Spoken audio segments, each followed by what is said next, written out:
All right, eighth graders.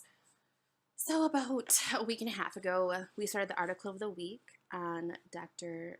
Martin Luther King Jr. and his letter from the Birmingham Jail, which is a famous piece that he wrote in 1963 when he was in jail in Birmingham, Alabama.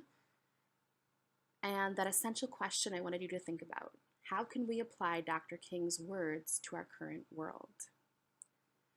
And so the week that we started this, we'd had Monday off of school to celebrate Dr. Martin Luther King and his legacy. And then we looked at some background information on him about peaceful nonviolent protest, which is what Dr. King preached and what he is mentioning in the excerpt of the letter that we look at. And we compared it with the beliefs of like Malcolm X, by any means necessary, and how important that peaceful part of protest was to Dr. King, okay?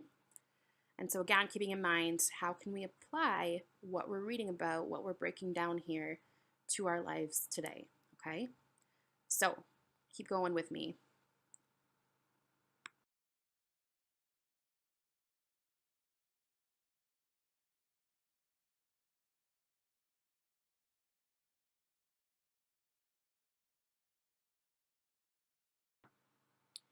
All right, before we start analyzing, we're going to look at some key terms. So the first term is constructive. And so if something is constructive, it's meaningful or purposeful. So maybe you're writing an essay and you have a peer, a friend, give you constructive feedback. They're giving you feedback that's telling you how can you improve your writing, okay? So it's with a purpose. Criticism with a purpose. Bondage is another word for slavery. If you have someone in bondage, it's like having them in slavery. Unfettered is not limited or restrained by anyone or anything, so you're not bothered by things. Appraisal is a careful assessment and consideration of something. So sometimes when you have something that's valuable, you'll have it appraised. They'll come in and tell you how much it's worth. And so you can also appraise a person, okay? A gadfly is an annoying person, especially one who provokes others into action by criticism, and that comes from the fact that there are flies that bite other animals, okay? So think of in the summertime a mosquito flying around you or a fly coming around your food and you're trying to push it away, okay? It's annoying. Pending means waiting to be decided or dealt with. An elegy is a sad funeral song or a poem for the dead. And then psalm is a sacred song or hymn.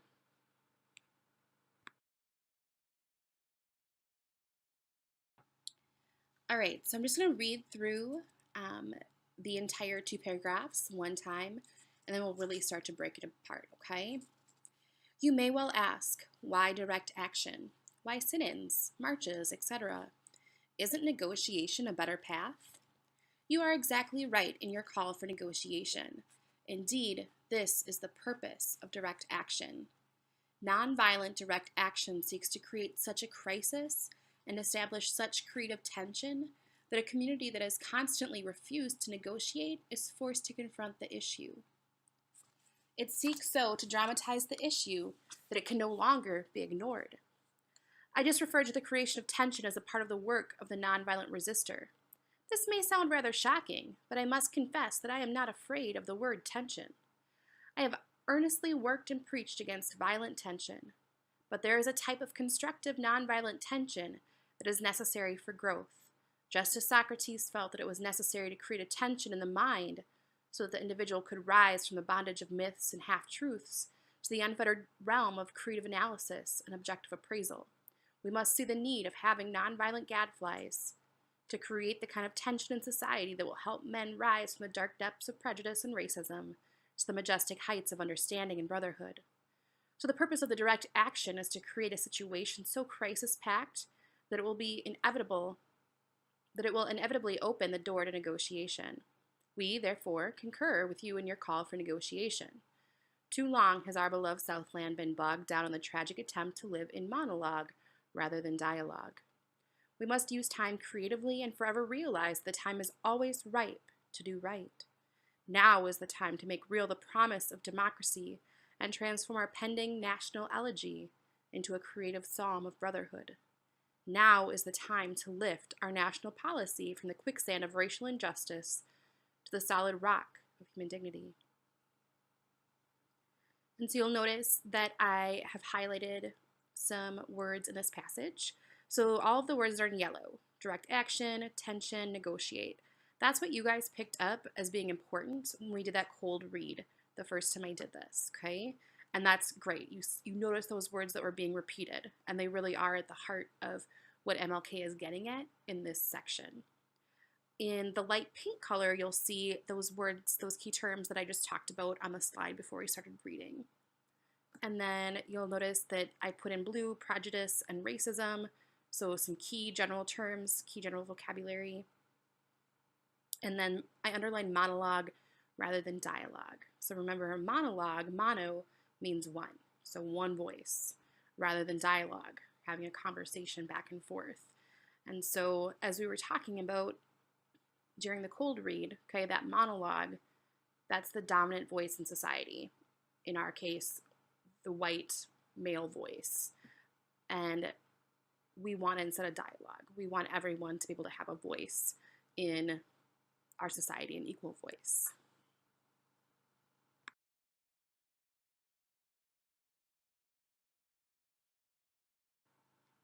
All right, so let's break it down a little bit, and we're going to look at just the first few sentences of that first paragraph. You may well ask, why direct action? Why sit-ins, marches, etc.? Isn't negotiation a better path? You are exactly right in your call for negotiation. Indeed, this is the purpose of direct action. Nonviolent direct action seeks to create such a crisis and establish such creative tension that a community that has constantly refused to negotiate is forced to confront the issue. It seeks so to dramatize the issue that it can no longer be ignored. So first, direct action. What does he mean by that? Well, he tells us sit-ins, marches, those protests, that is direct action. And contrasting that with negotiation, isn't negotiation a better path? Well, yes, negotiation's the goal, but he's saying that we need that direct action to create tension and make people willing to negotiate, okay? And so protests, you need to kind of inconvenience people who could just ignore the issue. And as we talked about on the day of the cold reading, for white people, issues of race, it's a choice. Do I want to talk about this or do I not want to talk about this? Whereas for many students of color, you live with the reality every single day, okay? So forcing that hand, that direct action, forcing white people, particularly white people in power, to want to negotiate, okay? So dramatizing the issue, bringing such attention to the issue that you can't ignore it anymore, okay? That was why direct action was important.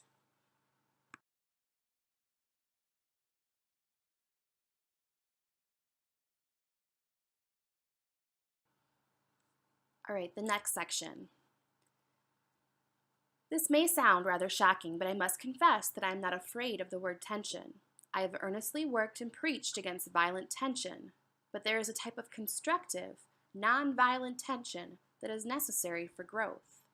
Just as Socrates felt that it would be necessary to create a tension in the mind so that individuals could rise from the bondage of myths and half-truths to the unfettered realm of creative analysis and objective appraisal, we must see the need of having nonviolent gadflies to create the kind of tension in society that will help men rise from the dark depths of prejudice and racism to the majestic heights of understanding and brotherhood. So the purpose of direct action is to create a situation so crisis-packed that it will inevitably open the door to negotiation. We therefore concur with you in your call for negotiation. Too long has our beloved Southland been bogged down in the tragic attempt to live in monologue rather than dialogue. All right, so breaking this down, continuing that theme of tension. And Martin Luther King Jr. is saying, I'm not afraid of tension. I've worked against violence. I don't want there to be violent tension, but tension can be constructive. It can have that purpose. Remember, just like your friend giving you feedback on your essay, that constructive tension that is needed for growth. And so he uses this example of Socrates, the famous philosopher, and there needed to be tension in the mind so that you could grow, okay? So remember when we talk about growth mindset, really pushing your thinking, and know that if it comes too easily, you're not going to grow.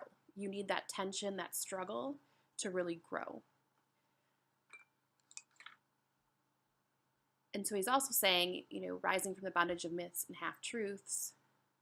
So he's saying that if you aren't intelligent, if you don't push yourself, push your tension, you'll believe anything, okay? And so that's why it's important to be a critical thinker, okay? All right, where did we leave off? Okay, and so we must see the need of having the non-violent gadflies to create tension in society. So again, those gadflies, like a mosquito buzzing around your head in the summertime here in Minnesota, okay?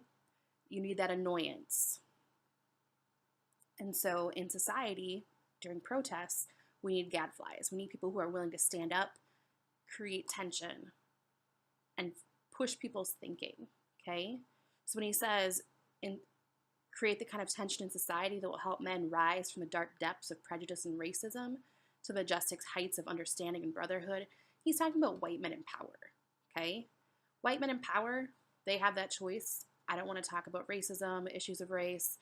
Racism probably benefits me because it keeps me in a position of power. And so there needs to be this tension in order for them to overcome the prejudice, the racism that they have, especially if you're thinking he wrote this in 1863. That was really ingrained in society at that point. And so direct action, its purpose was to create that open door to negotiation. And he's saying we concur, we agree, hey, everyone here is agreeing on the same thing. We all want to negotiate. And too long in the Southland, there's just been that white voice, and we're saying, no, we want there to be a dialogue. Let's negotiate and have a dialogue about how we can make this place that we all love better.